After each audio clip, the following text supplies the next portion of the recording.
Welcome to the Niche Pursuits Podcast. Are you ready to discover some niche business ideas that actually work? Well, it's time for a motivational kick to jumpstart your next big idea. Here's your host, Spencer Haas. Welcome to the Niche Pursuits Podcast. On the show today, I have Elaine Heney.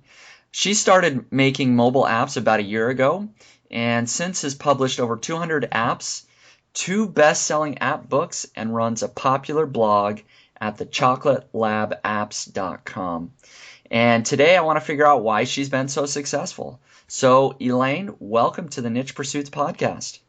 Thanks very much, Spencer. Lovely to be chatting to you. Yeah, I'm excited to dig into your business, see what's going on there, and why you've been successful. So I appreciate you taking some time out of your day to do that. So before we dig specifically into the app business, maybe tell me about your background a little bit right now. What were you doing before you were building iPhone apps? Before I was making apps, I think I was probably typical of a lot of people in Ireland insofar as you do school, you do college, and then, you get a sensible job. Then you're supposed to stay in your sensible job. So I started off actually as an audio engineer. Which was great, and then ended up, I kind of worked for a year or two, and then I'd have money saved up, and then I just quit, and I'd want to, go traveling, or I do kind of horses, so I'd want to just do that for a while. So that kind of became a pattern for a couple of jobs. I'd work, for a bit of time, save money, and then quit and go and, do what I actually really wanted to do. And I just found it really hard to actually have a balance between work and how I actually wanted to live my life. So that was always kind of in the background, kind of driving me to see, was there something that I could come up with where I could actually work for myself, and then I could live where I wanted to. And if I needed to, I don't know, go shopping or something, funny, I don't know, in the middle of the day at 2:00 on a Tuesday, that I didn't have to go and ask permission, or if I decided I wanted to, there's some event I wanted to go to over in, I don't know, the US somewhere, that I could actually just say, okay, I'm actually going to be gone from Thursday to the following Monday. And I didn't have to wonder, was I going to run out of holidays and lose all my Christmas holidays or whatever. So yeah, I was basically just working. I ended up as a kind of a manager in an e-learning company, and just, working to earn money, and then just enjoying my life when I had free time, which wasn't a lot of it. So yeah, boy, you're a brave woman to be able to work a little bit and then just sort of quit and go take some vacation for a while. I go crazy otherwise, seriously. Yeah, no, that's good that you're able to actually do that, though, and we're able to sustain that for a little bit. So you do sound typical in the fact that, yeah, certainly a lot of us, went to school, university, and then tried to get the good job.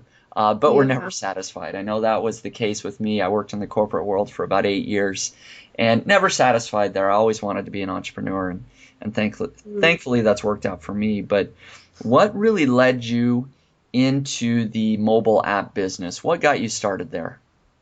It was completely by accident, to be honest. I was working in the office one day, and a friend of mine who's a programmer, he can do proper stuff on a computer, not just Excel like me, But so he came over one day and he said, Elaine, I've written this little app. It's kind of a book app. You can flick the pages, but I don't have any content. So he knew that I had written a book previously, an equestrian book. And he said, can I have a Word doc of your book? And we'll put it on this thing called the App Store, and we can actually sell it, and if we make any money, we'll split it 50-50. So I had no idea what the App Store was, or I didn't even have an iPhone.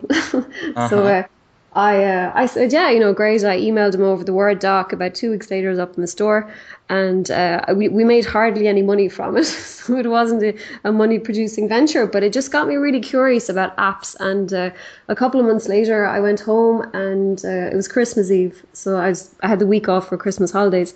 So I pretty much just glued myself to my laptop trying to figure out how I, as a non-technical person, could actually go and make an app of any sort. Was it possible? And I'd heard of WordPress and things like that for websites.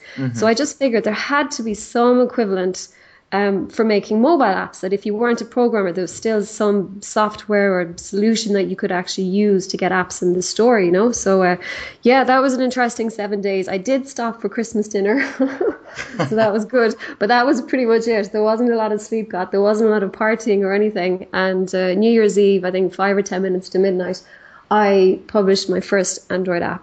And Really? yeah, that was a big evening. Yeah. Wow, that's awesome. So you did it all on your own. You were able to find tools that were able to help you to get it up and running? Yeah, I mean, I did nearly go crazy in the process, to be honest, because Right. there was very little on the web in terms of how to figure out if you, because I was using Eclipse, and that was a complete nightmare to set up on my computer. It just wouldn't work, and I kept getting errors. And because I'm not from that background, I was getting these gobbledygook errors in, red things, alerts and stuff, and I just no idea how to fix them. So I was copying and pasting them into Google and then trying to troll developer forums to kind of see was there anything that made any vague sense that I could then copy from there and back into mine. And it was an absolute nightmare. It really was. But there was no way I was going to give up. I was just going to do it, or it was going to kill me, pretty much. Wow, that's awesome. I mean, yeah, it's a nightmare, but I know Yeah. from my own experience as well that from diving in and doing things yourself and learning how a process works from the ground up, you learn so much more that you can use with Absolutely. you down the road. It's added so much, even to at this stage where a lot of my work I don't do myself. I'll outsource to kind of different developers, but just having that knowledge has just saved me so much time and money as well, that I actually know what I'm talking about. So if they try and kind of, fool me with something that'll take 10 hours and it only takes 15 minutes, I'm just like, listen, are you joking? You know? Yeah, So yeah, yeah, no, it's been invaluable, to be honest. absolutely. And we're going to dig into a little bit how you go about creating an app from start to finish here in a minute. But how did that app go that you released, right before the new year there? I released it on Android. That was because I didn't own a Mac at that stage or anything. So Okay.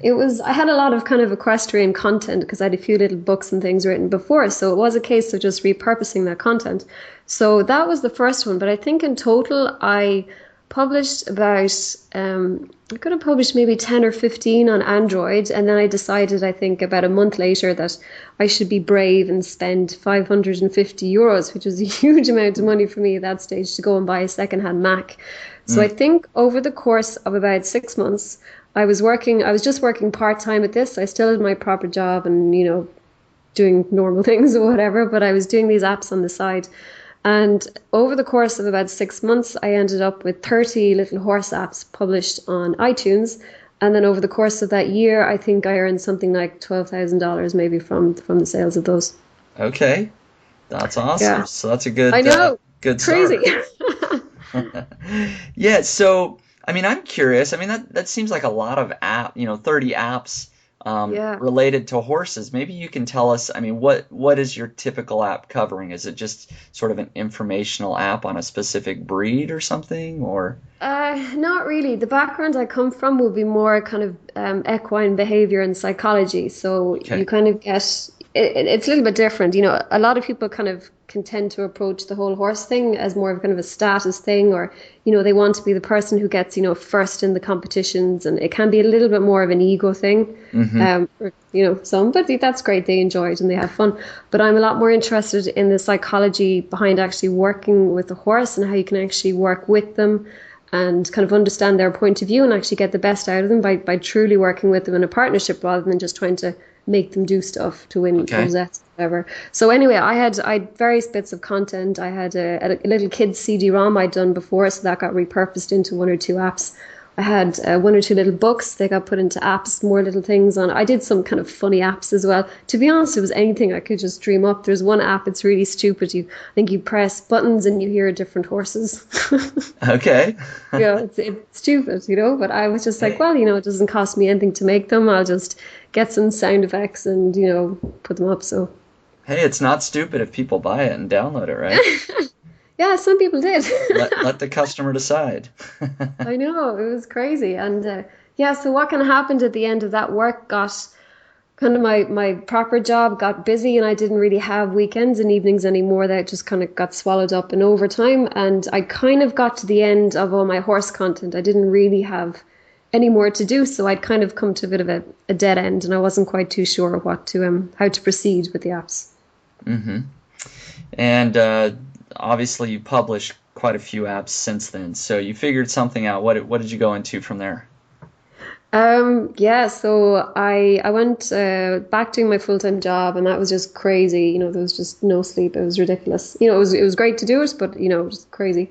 So when that was eventually coming to an end, because the problem was every day I was getting these emails from App Annie. They used to come in at lunchtime and they tell me how much money I earned the previous day from my horse app. So it might say you've earned, you know, $20 or $40 or $65 or whatever it was, you know. Mm-hmm. So I was getting these emails telling me I was earning money while I wasn't even working on my apps. Yep. So it was kind of crazy. So this whole app thing was at the back of my head, and I made the decision that once work had quietened down, that I really wanted to try the apps properly because I could see the model worked. You do something once, you get paid multiple times for it, and that was something that I really wanted to do. So in work, it kind of started to kind of slow down at the end. So it was, you know, it was coming up to summertime. So I just thought, you know, bugger, I'll just quit.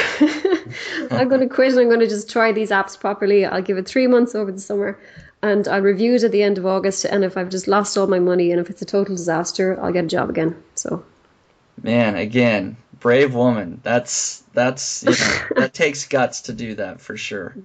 No, I don't think so. I think it would have been riskier at that stage, staying and not being happy, you know. So I like that attitude. That's good. Yeah. No, So that's where it kind of then the Chocolate Lab apps,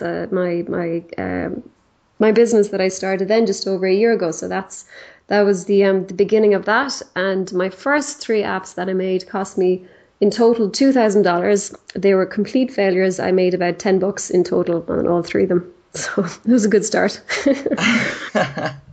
But you kept going. You obviously didn't let that early failure, you know, keep you from coming back. So, well, I hadn't finished my 3 months yet, you know. Right, exactly. So what did you learn from those failed apps, or what did you do differently to start some successful apps from there? So what I learned from the failed apps was that I could find developers, I could get apps made, I could get them published on the store. But what it taught me was that I wasn't making the right decisions in terms of what apps I was making. Mm-hmm. So once I kind of realized this, and it was kind of an expensive lesson to learn, then it was just a case of going, okay, well, I need to figure this out. There has to be people out there making apps that are actually doing well, that kind of somehow have this angle, you know, figured out. So it was a case of, I think I went onto Amazon and bought every single app book that was up there. I was trawling through blogs, trying to find people who'd done this before and network with people. So it really just opened my eyes to the whole concept of market research, which I hadn't done before. What I'd done before was just come up with the random idea and I go, yeah, that could be funny, you know, and then just get it made. You know, I did absolutely no research into would anybody else think it was funny or anything like that. So once I actually realized that I needed to even just open up iTunes and actually see what the market liked, you know, at that time, or what definitely wasn't working, just to get some steer from what people already seem to like, that really helped a lot. Absolutely. And so I feel like this is going to kind of be the meat of the interview here now. I want to dig into how you're doing market research and really have you take us through the entire life cycle of an app, starting with, you know, idea generation, the market research part, to creating it and then selling it. So we're going to have several questions here, but yeah, what kind of market research were you doing? What did you learn? Specifically, what are you looking at to come up with an idea for an app? First of all, there's different kind of apps that you can make, and they can bring in different revenue depending on the types of apps. So some apps, say for maybe the small game apps, what tends to happen with those is when you when you publish them initially, they do, they can do quite well, but then they kind of fall off a cliff. And they wouldn't really necessarily have long-term revenue. And then you might have other apps that would be more kind of, people would maybe use them every couple of days rather than just the game, which is kind of, you pick it up, you throw it away. So maybe other apps like more kind of productivity apps, utility apps, that kind of thing, they'd be better for more kind of long-term revenue. So when I was looking at the store, initially what I did was it's funny, there's kind of a couple of things that you have to do to get right. So first of all, it really comes down to cost. So what made actually quite a big difference in my business was when, instead of hiring developers to make code for me, I switched it over to buying code. So this is always also kind of hear it talked about, kind of reskinning code. So that definitely made a difference in terms of cost. And then in terms of actually doing market research in the store, it really is as simple as just opening up iTunes. And even though I'm based in Ireland, I'll always look at the US App Store because it's the biggest. So I want to see what's happening in the biggest market. And just going through the few categories that you're interested in, and normally kind of interested in is code for, what you actually have source code for that you could use. Obviously, if you don't have any productivity source code, and you don't have the money to go and spend $2,000, $3,000 on a productivity app, there's no point going into that section in the store and trying to figure out what would be good or bad, because you can't go ahead. So I'd kind of figure out what code I had, or there's a few different sites on the web that you can actually buy source code. So from kind of knowing that, I would then go into the categories I was interested in. So I did quite a lot of little racing games. So it's just as simple as going into those, looking at the top charts. They change every hour, but you can kind of get a good idea. So if you look in the racing category today, for example, you'll see lots of little games, and they seem to be all made for boys. So there's lots of car games, bike games, few monster truck games. I think there was a bus game in there the last time. So if you want to make an app and you want to put it in the racing category, and if you want to actually make money on it, you really have to make an app that has some kind of vehicle in it. So, I mean, it's really, to be honest, as simple as that. That's kind of how you figure out what kind of general theme might work. Now, I do want to just back up a little bit here. You mentioned a couple of things about having source code and saving some money using, did you call it buying code? Yeah, you can buy source code. Buying. Yes. Code. Okay. It's the accent. No, yeah. So can you give us specific examples of where you can go and buy source code for cheap? There's a few sites. You do have to be a little bit careful and just make sure that the person selling it is legitimate, because there is kind of sometimes shady things going on. So, sure. There's a couple of sites. There's one called chuppamobile.com. There's another one called sellmyapp.com, and then there's sellmyapplication.com. So these are sites that anybody can log on to, and they've lots of different codes. They have codes for iPhone, iPad. They might have some Android code up there.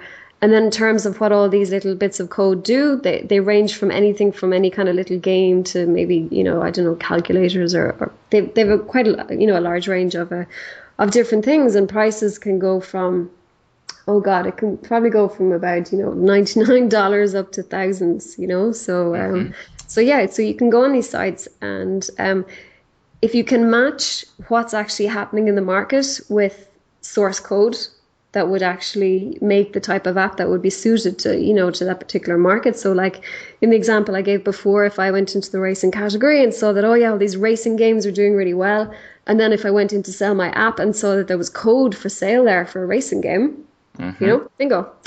Yeah. So would you recommend that is what people should do? Is that what you're doing most of the time, is using existing source code, or have you done a combination of both, I guess?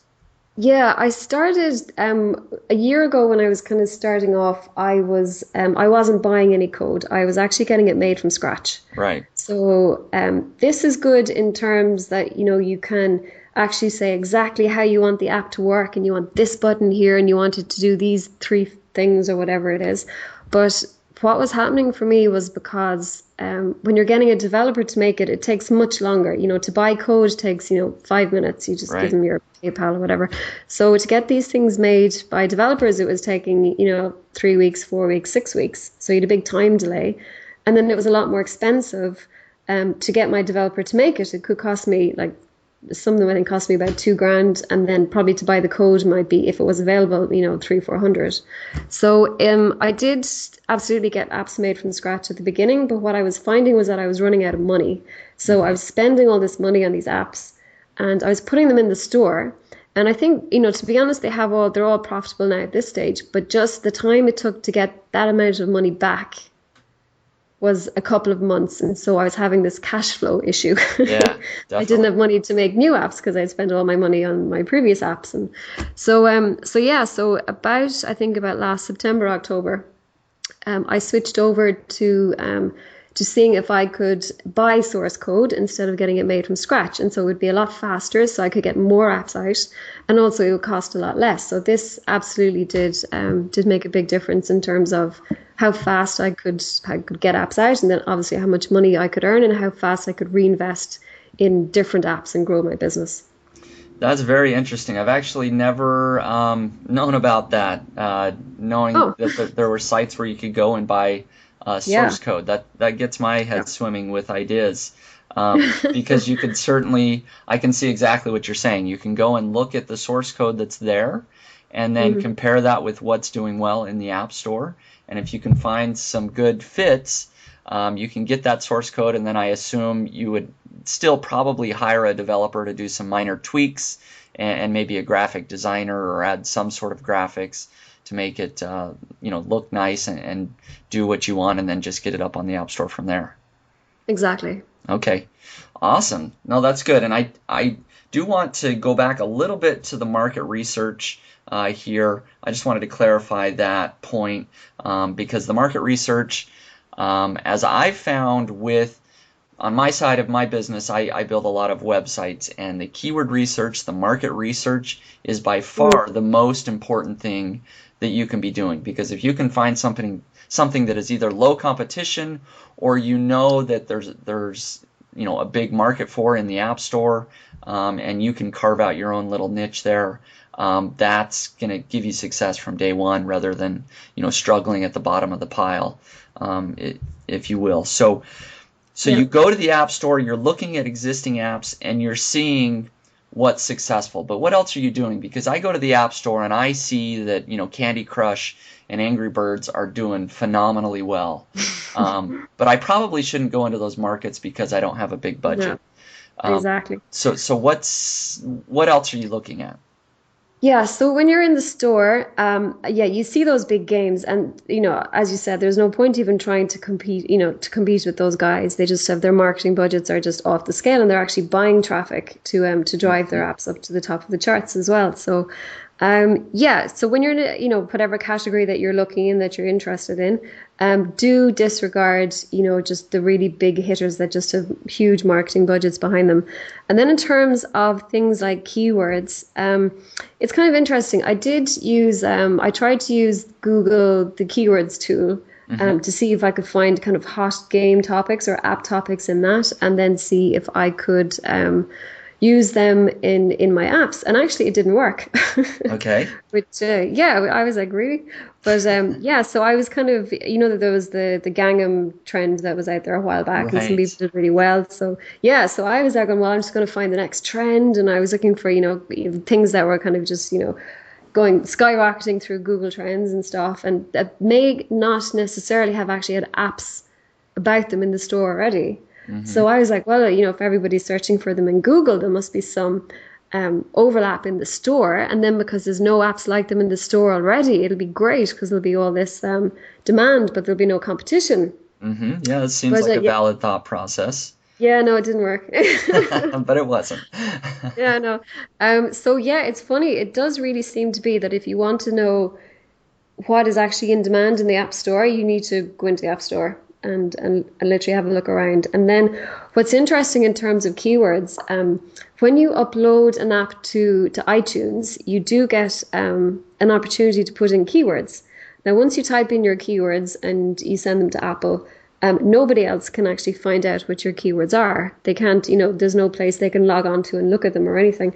So these keywords, they're a little bit like gold dust, because if you can hit on keywords that people are searching for, and then if your app will rank highly for those keywords, and then obviously if those keywords are applicable to your app, you can do really well. Right. So there's one or two websites that you can use, third-party websites, to help you kind of figure out keywords. Oh, okay. Yeah, so there's the two that I kind of use mainly. There's AppCodes, which is appcode.es. And then the second one is called Sensor Tower. So they can be pretty useful, the two of those. No, that's good. And so you'll go into the App Store, you'll find categories or types of games or apps that are doing well, that there's a market for already. You might go to these websites and look for some basic keywords that, doing some sort of keyword research for the App Store. And maybe take us further down the road. Say you found an idea that you think is going to be good. Do you do some additional market research, or you just jump in and start looking for source code or hiring somebody from there? Yes, once I've just gone through the store and kind of identified a theme that I think would, that would be worth a shot. And if it's the first time I'm doing this theme, now I'm not going to spend a lot of money on it. So, because it could be just more of a test thing that maybe I'll do a bigger game later on, but I want to just test, are people buying this particular type of game?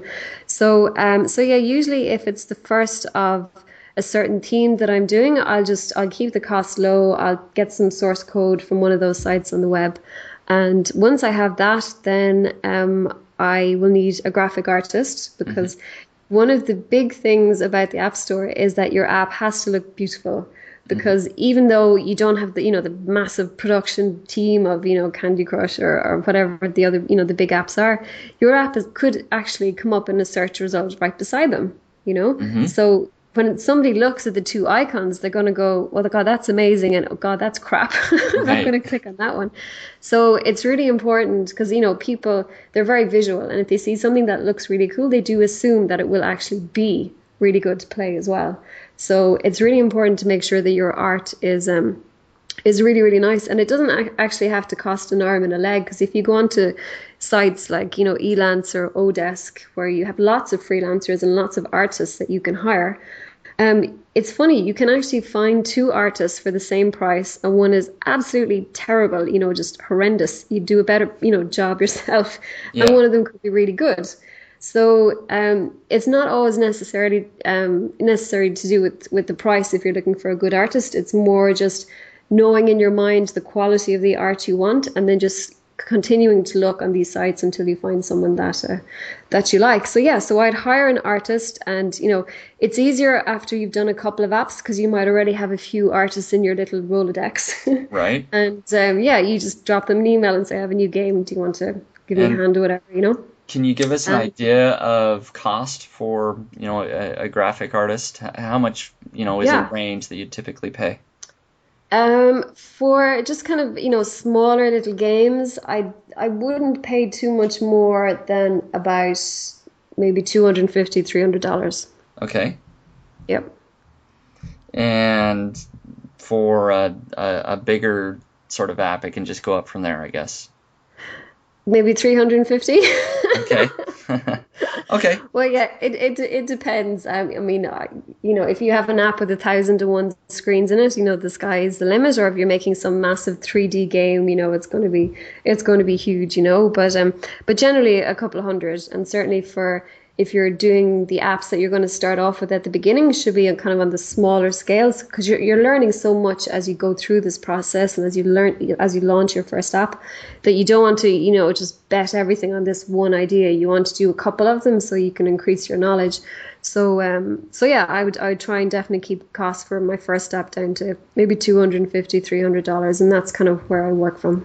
Okay, no, that's good. So you've got the idea, you bought some source code, you hired a graphic artist, you've got that put together. What's the next step there? I mean, do you do anything?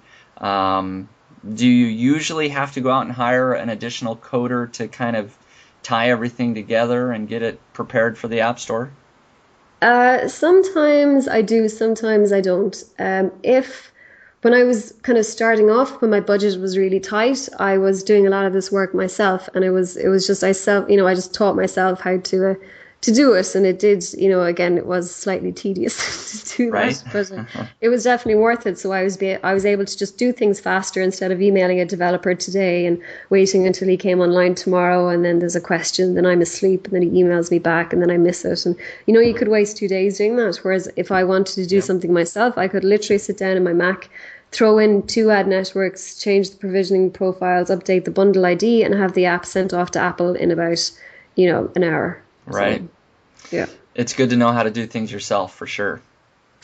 Yeah, and then I guess as there's been more apps coming, and I've kind of been scaling up, it hasn't really been practical for me to continue doing all this stuff myself, because there's not enough hours in the day. So I have now a couple of developers that work for me. So I just have kind of the various apps that are going through, they'll be assigned to whatever's happening. So they would do most of the work.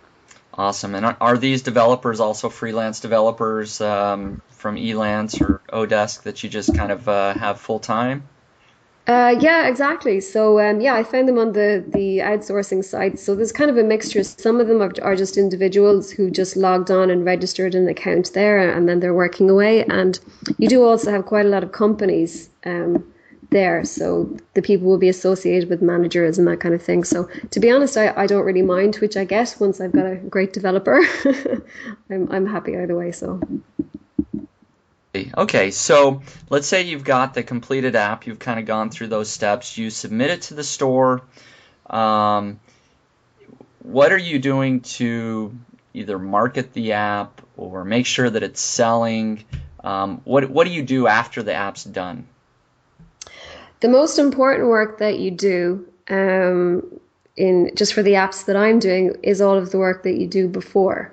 Because once it's actually kind of gone into the store, you don't really have control of it anymore. The work is done. It's only you see the results then once it's published.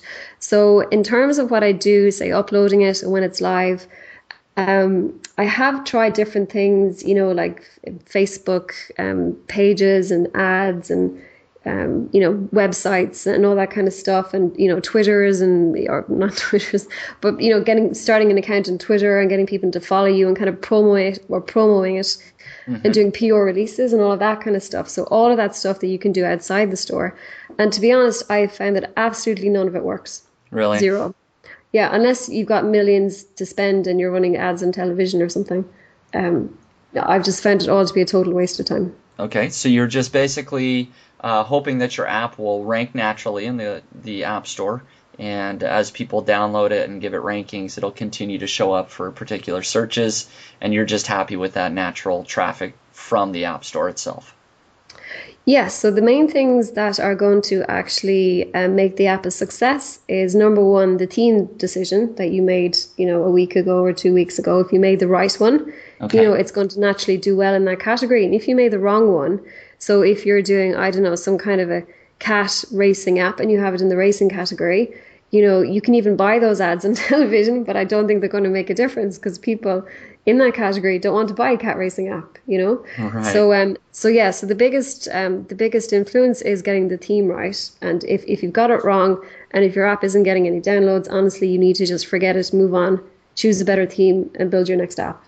Okay. And then after that, in terms of what will really help downloads is having amazing art. So your icon needs to be really, really good and your screenshots need to just sell the app. So, okay. Now, now that you've said that sort of everything you do before you create the app is the most important thing, that you're not doing a lot of marketing, I kind of feel like I need to try and dig a little bit deeper on theme choice that you keep mentioning. I know we talked about it a little bit. Is there any points that you didn't make about how somebody can choose a successful theme or an app idea that you didn't mention before? Yeah, there's definitely if you keep an eye on what's happening if you know, obviously most people have kind of Facebook and all that kind of stuff. So if you just keep an eye on what people are sharing, and you can see if anything is going viral at that time. And what you can actually find then, I think it was a couple of months ago, Slenderman, which I'd never heard of before, but it was coming up, once or twice in Facebook, and I was like, what's that about? So when you actually do a search in the store, you could see that there was 5 or 6 apps built around this theme. Now it wasn't like you were looking in one category and they were like numbers 2 to 8 or something like that, but they were across about 4 or 5 different categories, but each of them individually was actually doing quite well. So if you were just looking at one particular category, you mightn't have caught it. But if you would search the term, you would actually realize that there's a trend going on here. So I would say definitely keeping an eye on current trends and what people are sharing, and then not just using that as as proof that, it's popular. I'm going to make an app. Like that's what I did and it didn't work. But then actually double checking to see if there is any movement in the store on that theme and how they're getting on. And then that's also a really good way. So there is a website that's really useful for that, actually. Okay. It's called topappcharts.com. App Charts. Okay. Yeah. So if you go onto that website, what you can do is you can search any word. So you could type in, Slenderman or whatever. And instead of just giving you the results of one category, because that's all you see in iTunes, it will give you the results of any app that has the word Slenderman in its title, and it'll rank it from the highest number down to the lowest or whatever. Okay. So it's a really good way to search, just to see, I've got an idea. I want to do a golf app or something. So you type in golf into top app charts and you see, are there any golf apps that are actually ranking? And not only that, what it's really useful for is, instead of just showing you, a moment in time, what's actually happening today, it will show you the last 30 days of any app that it has listed in the website. So you can actually see whatever type of apps you're looking for. So if you're looking, say, for golf or whatever, you can see, do they normally do really well and then completely fall off, or do they have consistent demand over the course of a month, which is obviously much better. So yeah, great advice. That's very good to know. So yeah, I'm glad I went back and asked some additional questions there, because I think what you shared, that's going to be some great market research that people can do and hopefully get them started off right. Now, I know you've created a lot of mobile apps. Can you share us maybe your most successful app, or one of your most successful apps? What is it? Why was it successful? My first app that kind of did pretty well was, it was actually, nearly this time last year. So it was early September, and it was a palm reading app. And it took me, app? Yeah. Okay. Yeah. So it tells you what, your future is going to be, allegedly. So, I actually wrote it myself. So, so I did that, and I think it actually took 6 weeks to get through Apple. And they just kept rejecting it and telling me, you need to fix this. So I'd go and fix it and upload it again. And then they would find something else that they weren't quite happy with, and I would fix it, and they would go, have a look at it again. So after about 6 weeks, it eventually got approved, and then just kind of hung around in the App Store for a couple of weeks. And then in early September, I actually don't even know why, it suddenly started to go up the charts. And it ended up as the #1 free entertainment app in the UK and in Australia. Oh, wow. Yeah. That's huge. Yeah, that was crazy. I was there going, why is this happening? So that was for about 2 or 3 weeks, that was doing really well. I was earning about $300 in ad revenue every single day from this one app. So I thought this was Christmas. Wow. I was like, oh my God, I've made it. This is just apps are the future, Mm-hmm. So, so that was great. And all of my other apps were kind of, they were just doing much smaller amounts. This was the one big one that just seemed to work, So that was great. But the problem was, after the 2.5 or 3 weeks, that the app then, it'll go up the charts, but it's going to come back down the charts. Mm-hmm. So, it came right down the charts again. It came back to just earning a couple of dollars a day. And I was like, oh my God, I just, I'm a total failure. My app has just tanked, So what that really taught me was that it's great to have a successful app, obviously, but that to reduce the risk, if you want to grow a business and not just be a one-hit wonder, is that you need to have a number of different apps and for them all to be earning a little bit of income. And so you have a much kind of safer position for your business. You're not just dependent on this one app that could do really well, then could change and you'd lose everything. Yeah, no, that's some great advice. So it sounds like now you have around 200 mobile apps, is that right? About that, yep. Okay. And out of those 200, are most of them just earning a little bit, a couple of dollars a day or something like that? Yeah, no, that's the way it has been because when I just had that lesson with that app that did do well, I just thought, okay, first of all, I need to reduce the risk and I need to just, get these apps out there, get them all earning a little bit. So I have a much more stable business than if I did 3 or 4 or 5 big apps and, one or two of them worked and one or two of them didn't work or whatever. So, so that was actually, something that I really wanted to do, which at that stage was just because I didn't want to go back to my full-time job. Right. So I was happy just to do whatever model was going to actually make me successful, and grow my business till the stage where maybe I had, like, obviously I've a year's experience now of publishing a ton of apps and I'd know a lot more, and now I can be do riskier things and make bigger apps and all that kind of stuff. But certainly, yeah, absolutely, for the first probably nearly a year, I did try and kind of play it safe and just build up a viable business before I start risking things. So no, that's good. And so since then, I mean, today, do you have any breakout successes as far as bigger apps, or are you still just sort of shooting for the smaller apps? I'm doing a mixture. I'm still doing some smaller apps. I'm also now looking into the other mobile platforms, so I'm porting over to Android and to Amazon as well. So because if you have the app made and if it's cross-platform, it definitely makes sense to put it into the other markets. There is a little bit more work involved, but it's just something I wanted to do. So yeah, no, there's bigger apps definitely in the pipeline. Okay. And you'll have to stay tuned. You'll see them in the store hopefully soon. So yeah, absolutely. So can you give us any idea of how much you're making from your 200 mobile apps overall, and whatever you're comfortable sharing here? Yeah, no, I mean, literally it is, just kind of a couple of dollars a day from each app. And my goal when I started was to see if I could actually earn enough money that it would be equivalent to what I was earning, in a full-time job. So I'm very happy to say that is the case. Awesome.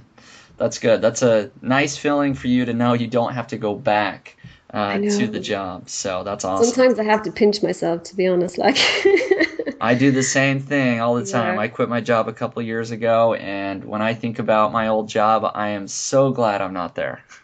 Yeah. It's awesome. So one thing we didn't talk about is pricing of your apps. I know that you mentioned that you were getting mostly ad revenue, so it sounds like your app, at least the palm reading app you mentioned, was probably a free app, and you're getting paid with advertising. Are most of your apps free, or what's some pricing advice that you have for us? Yes, when the App Store was kind of starting off, most of the apps in there were paid apps, and that was fine with the market, and everything worked well in that regard. But what's happened over the last year or two is that there's been a real shift to free apps, and there still obviously are paid apps in the store, but people are now much more inclined to look for a free version of an app, and once they download it, maybe they could buy extra items in the app, or sometimes they can be shown ads, which will earn the developer revenue. So definitely what I've seen and I've tested, I've put the same app out being paid and also being free to see which will actually make the most money. And it does seem to be pretty consistent that the free apps will do better. And if you actually go into the App Store today, and if you look at the highest grossing apps in the whole store, I think the last time I checked, actually the top 10 highest grossing apps in the whole store were free. So interesting. That's the model that seems to work today. Yeah, no, that's good. Now, can you give us an example, like either your palm reading app or whatever app you're comfortable, one that I can go over to the App Store after this interview and go look at? What's the name of one of your apps? Name of one of my apps. Oh God, well there's a ton of them. Do you like car racing apps? Do you like just whatever one you're comfortable sharing, publicly that you think people might like? Yeah, the best thing to do is if you go into the store, and honestly, like there's hundreds of them, just type in my name and you'll get every single one of them, and then you can pick which one is interesting. That's even better. No, that's perfect. I just I thought for myself and for people listening, they can take all this information, then actually look at it on the App Store and see how you've applied it. So that's good. Yeah, just type in my name and you'll get everything. Perfect. So I have to ask this question. I think I know what the answer is, but I know people listening want some encouragement. Can people that are new, that have never built an iPhone app or an Android app, can they still be successful right now today? Yes. And I mean, what do you say? Short answer. Yeah, no, I mean, but what do you say to the people that that believe that the App Store is becoming too crowded? There's too many people creating apps. You're going to get lost in the noise, things like that. I've been saying that for the last 5 years, and like if I had that attitude this time last year, and there was people saying it this time last year, it's too crowded, there's too many apps, there's too much competition, I'd still be working in a full-time job. So yeah. You have to make it happen. Yeah. And apps is one of the things I've kind of been trying to get into for a little while. I actually did put an app up on the store, and it did okay. Then had some issues, and I've taken it down. And I may actually be reworking it and resubmitting it here in a little bit. But so I've been through the entire process. And when my app was up for a few months, it actually was making that nice, $3 or $4 a day, or sometimes a little bit more. So I know that it can work. My problem, and I think maybe the problem that a lot of other people have, is that it can be expensive to create one app. It can be $3,000 or $4,000 just depending on what it is. But it sounds like with some of the ideas you've suggested, buying the source code and doing some other things, that you can save quite a bit of money. Can you give us an idea of how much you're spending maybe on average for your typical smaller app to get it created and up on the store? So just to go back to what you were saying there in terms of, your first app and you spend, a couple of $1,000s, that's something that I've seen so many people do. For whatever reason, if it's something they're passionate about, or, some interest they have and they have an idea for an app, and even if it's something they've actually researched the market in, if you spend that much money, it's just going to take you ages to earn it back again. Do you know what I mean? So you're actually better off if your app costs $300 and you get $500 in revenue, so you made $2,000 or $200 profit, so that's I think pretty good. Or the alternative is then, say if you make something really, really big, and again I've seen so many people do it and friends of mine do it, that if you spend $3,000 on an app, now if you make $1,500, like that's obviously much more than just making $500, So, but that's actually no good because you're down $1,500. So it's really not about how much you spend and about how much you earn. It's how much profit that the app will give you. Totally. So sorry, what was the other question? And just how much are you typically spending on a smaller app? Typically on a smaller app, when I really had to hustle and I really had, I'd no money left and I just needed to get apps in the store to earn some money.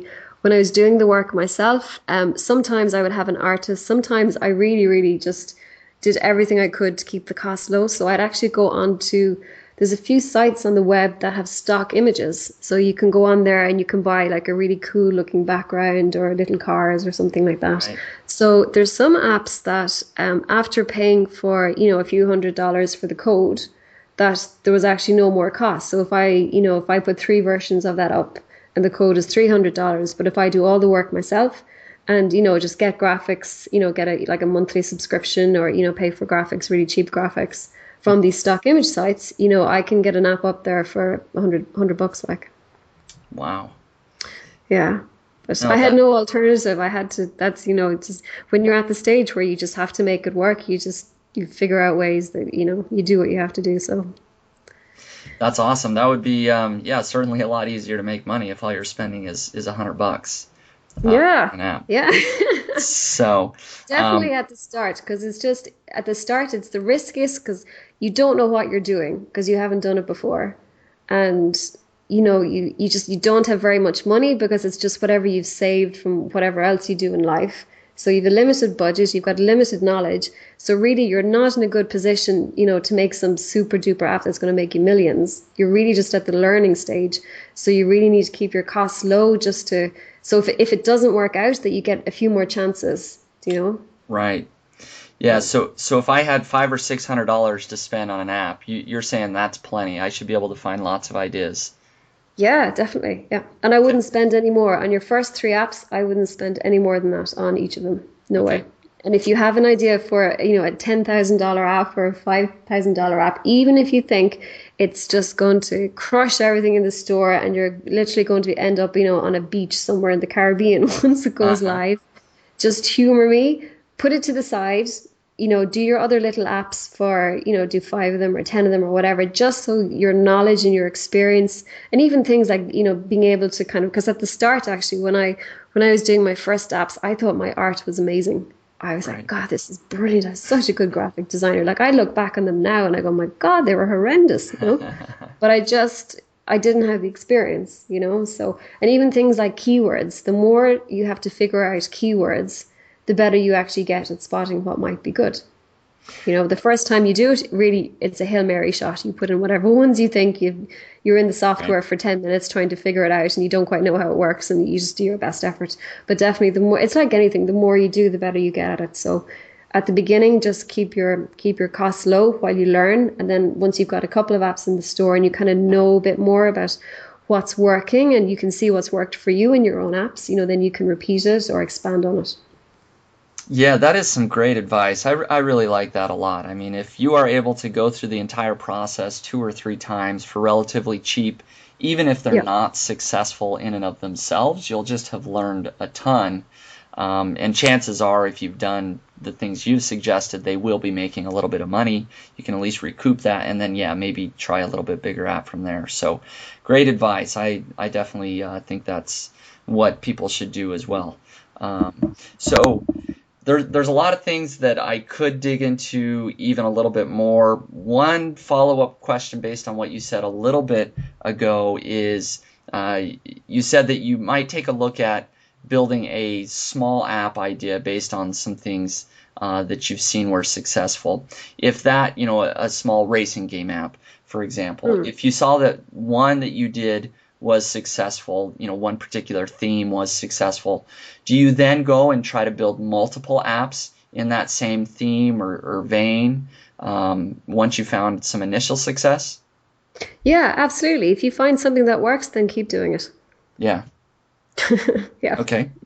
Yeah. No, I mean, that's just something for people to think about. I mean, if they create one app, maybe they can tweak it a little bit, and make it just a little bit different, but still be in the same theme, and then they can hopefully double or triple their success there. Like I said, there's a lot of things that we could cover, but do you have any new projects that you're working on right now as far as things you want to tell us about? That could either be new apps or something, outside the App Store that you're working on that maybe you want to tell us about.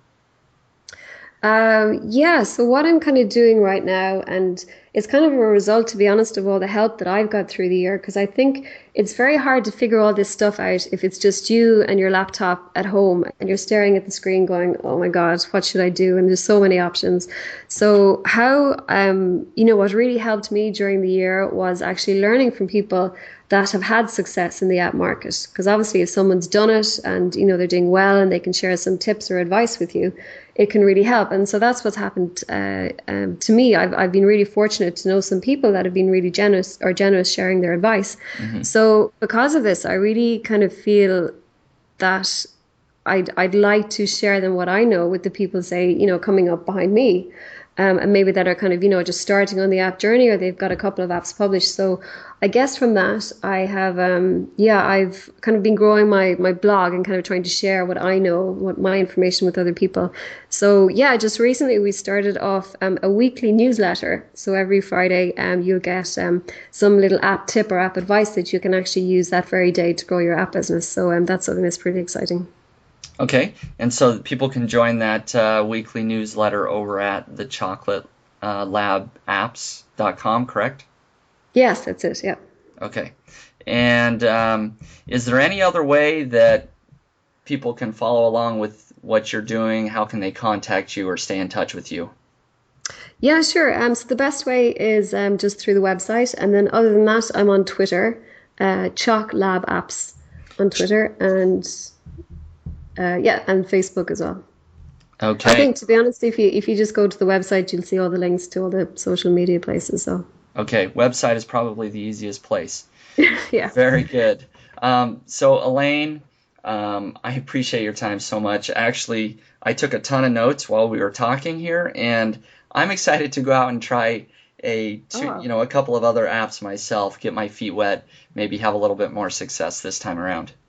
Super. That'd be great. And if I can help, you know where I am, so you can just give me a shout. Definitely, I will do that. Any last parting words of advice or anything that we didn't cover that you'd like to cover? Not really. Just that, there's just more to life than working in a full-time job for somebody else. And even if, you're like me and you didn't actually, I really didn't think this was going to work whatsoever. I knew I'd give it a really good shot, but yeah, sometimes I guess dreams do come true. So do just try it, Awesome. I love it. I love the motivation. I love the advice. Some great points here that not only myself, but everybody listening can take and apply. And so I appreciate your time very much, and best of luck to you. Thank you, Spencer. Thank you. Bye-bye.